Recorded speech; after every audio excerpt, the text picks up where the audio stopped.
Hi friends, welcome to Waves Never Stop. நீ நம்ம சேனலில் என்ன பார்க்க போகிறோன்னா ஒரு டிஃப்ரெண்ட் ஸ்டைலில் பாயசம் பண்ண போகிறோம். இந்த பாயசம் வந்து நான் வந்து கோதுமையை வச்சு பண்ணியிருக்கேன்.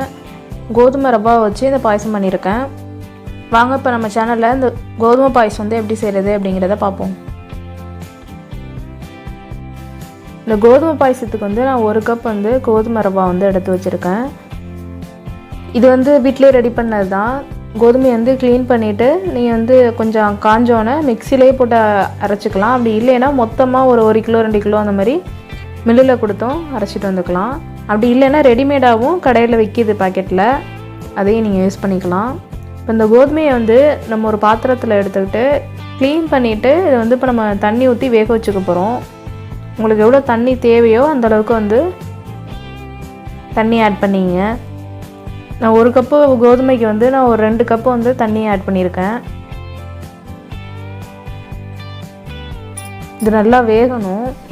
இப்போ பார்த்தீங்கன்னா கோதுமை வந்து நல்லா வெந்து வந்துருச்சு. இந்தளவுக்கு நல்லா கட்டி இல்லாமல் வெந்தால் போதும். கட்டி இல்லாமல் இருக்கிறதுக்கு நீங்கள் அடிக்கடி கிண்டி விட்டுருங்க.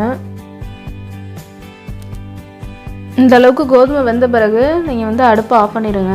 அடுத்து ஒரு கடாயில் நெய் ஒரு 2 ஸ்பூன் ஆட் பண்ணிக்கிட்டு நீங்கள் என்ன நட்ஸ் வச்சுருக்கீங்களோ அதை ஆட் பண்ணி வறுத்து எடுத்துங்க. நான் வந்து பாதாம் வந்து சின்ன சின்னதாக கட் பண்ணி வச்சுருக்கேன். அதை ஆட் பண்ணி கருகாமல் வதக்கி எடுத்துங்க.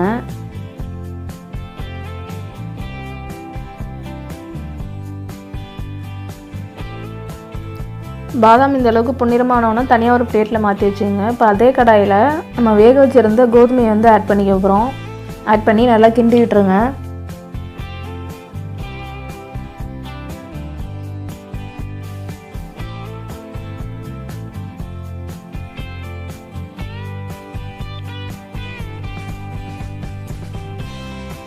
அதில் வந்து நம்ம வெல்லம் வந்து உங்களுக்கு எவ்வளோ தேவையோ அந்தளவுக்கு ஆட் பண்ணிங்க.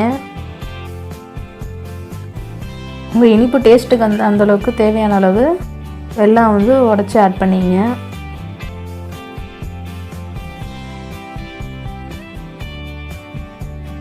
இப்போ வந்து அந்த வெல்லம் வந்து நல்லா கரைஞ்சி வரணும். அதனால் கிண்டி விட்டுக்கிட்டே இருங்க, இல்லைன்னா அடி பிடிச்சிரும்.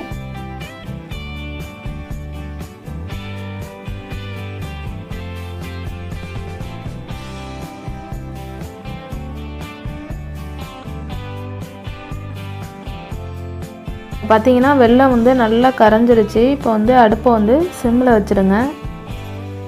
நெக்ஸ்ட்டு பார்த்தீங்கன்னா நான் ஒரு தேங்காய் பால் வந்து ஒரு டம்ளர் எடுத்து வச்சுருக்கேன். தேங்காய் மிக்ஸில் அரைச்சிட்டு வடிகட்டி இந்த மாதிரி சக்கையெல்லாம் இல்லாமல் தேங்காய் பாலை எடுத்து வச்சுங்க. அந்த தேங்காய் பாலை வந்து அதில் ஆட் பண்ண போகிறோம். நம்ம ஆட் பண்ணி கிண்டி விடுங்க.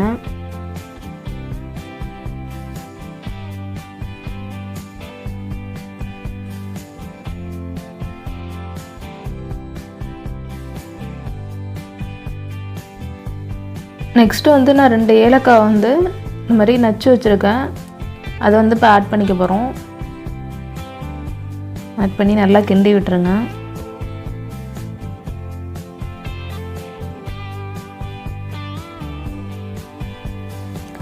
இதுக்கப்புறம் தேங்காய் பால் ஆட் பண்ண பிறகு ரொம்ப கொதிக்கணும்லாம் தேவையில்லை.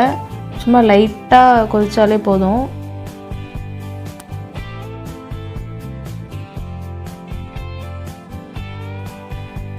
இந்த மாதிரி லைட்டாக பபிள்ஸ் வந்த பிறகு துருவின தேங்காய் வந்து கொஞ்சமாக ஆட் பண்ணிங்க.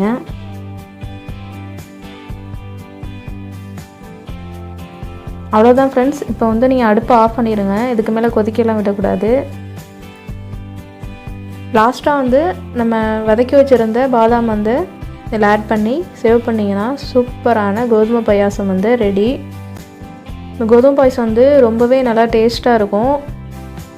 வீட்டில் எதுவுமே இல்லாத டைமில் திடீர்னு கெஸ்ட்டு வந்துட்டாங்கன்னா கூட இந்த மாதிரி பண்ணி கொடுத்தீங்கன்னா ரொம்பவே டேஸ்ட்டாக இருக்கும். வந்தவங்களும் ரொம்ப சந்தோஷமாக இருப்பாங்க. நீங்களும் இந்த கோதுமை பாயசத்தை வீட்டில் செஞ்சு பார்த்துட்டு எப்படி இருக்குது அப்படின்னு சொல்லி கமெண்ட் பண்ணுங்கள். இந்த வீடியோ உங்களுக்கு பிடிச்சிருந்துச்சுன்னா லைக் பண்ணுங்கள், ஷேர் பண்ணுங்கள், முக்கியமாக சப்ஸ்கிரைப் செய்ய மறந்துடாதீங்க. அப்படியே பக்கத்தில் உள்ள பெல் ஐக்கானையும் ப்ரெஸ் பண்ணி கூடவே ஆளுங்கிறதையும் கொடுத்துருங்க. அப்போ தான் நாங்கள் போடுற எல்லா வீடியோவும் உங்களுக்கு நோட்டிஃபிகேஷனாக உடனுக்குடனே கிடைக்கும். தேங்க்ஸ் ஃபார் த வாட்சிங்.